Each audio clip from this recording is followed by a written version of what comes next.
السلام علیکم۔ حضرت بلال حبشی رضی اللہ عنہ ان 7 صادقین میں سے ہیں جو ابتداء اسلام میں ہی مسلمان ہو گئے تھے۔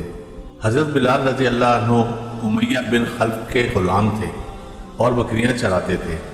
ایک دن حسب معمول بکریاں چرا رہے تھے تو ایک آواز آئی، اے چرواہے کیا تمہارے پاس دودھ ہے؟ یہ آواز دینے والے حضرت محمد صلی اللہ علیہ وسلم تھے جو اپنے رفیق حضرت ابو بکر صدیق رضی اللہ عنہ کے ساتھ غار حرا میں موجود تھے۔ حضرت بلال رضی اللہ عنہ نے آواز سنی تو قریب چلے آئے اور عرض کیا، جناب میری بکریوں میں کوئی بکری بھی دودھ دینے والی نہیں ہے، اس لیے معذرت چاہتا ہوں کہ آپ کی تمنا پوری نہ کر سکا۔ رسول اللہ صلی اللہ علیہ وسلم نے فرمایا، اگر اجازت ہو تو سامنے والی بکری کو دیکھ لیا جائے، ہو سکتا ہے اس سے دودھ مل جائے۔ سیدنا بلال رضی اللہ عنہ نے عرض کیا، مجھے کوئی اعتراض نہیں، دیکھ لیجیے، لیکن یہ ممکن نہیں کہ کسی بکری سے دودھ حاصل کیا جا سکے۔ حضور صلی اللہ علیہ وسلم نے ارشاد فرمایا، اجازت دینا تیرا کام اور بکری کے تھنوں میں دودھ بھر دینا اللہ پاک کا کام۔ حضرت بلال رضی اللہ عنہ نے بکری خدمت میں پیش کر دی۔ رسول اللہ صلی اللہ علیہ وسلم نے اللہ کا نام لے کر جب بکری کے تھنوں کو ہاتھ لگایا تو بکری کے تھنوں سے دودھ جاری ہو گیا۔ اس دن حضرت بلال رضی اللہ عنہ رسول اللہ صلی اللہ علیہ وسلم کے گرویدہ ہو گئے۔ اس واقعے کے بعد سیدنا بلال رضی اللہ عنہ آپ صلی اللہ علیہ وسلم کے قریب ہونے لگے۔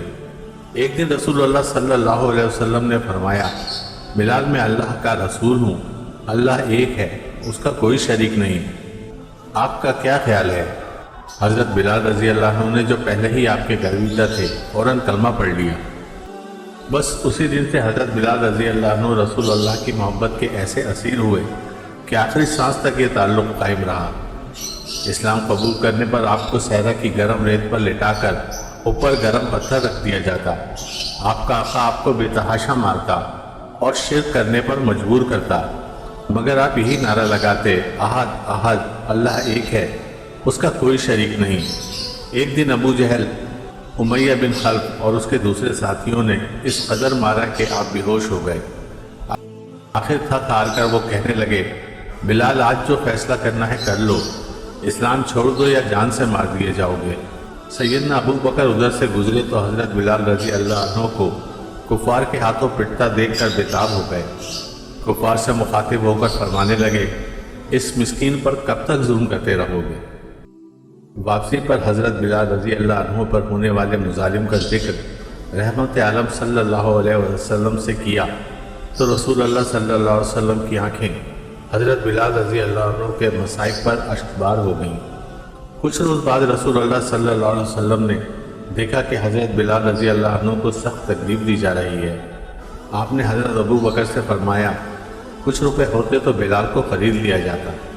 حضرت ابو بکر صدیق نے حضرت عباس رضی اللہ عنہ سے جا کر کہا، مجھے بلال خرید دو۔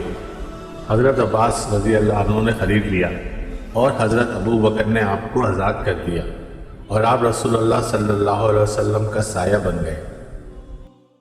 دوستو، اگر آپ کو ویڈیوز پسند آتی ہیں تو پلیز لائک، شیئر اور سبسکرائب کریں اور کمنٹ بھی ضرور کریں۔ شکریہ۔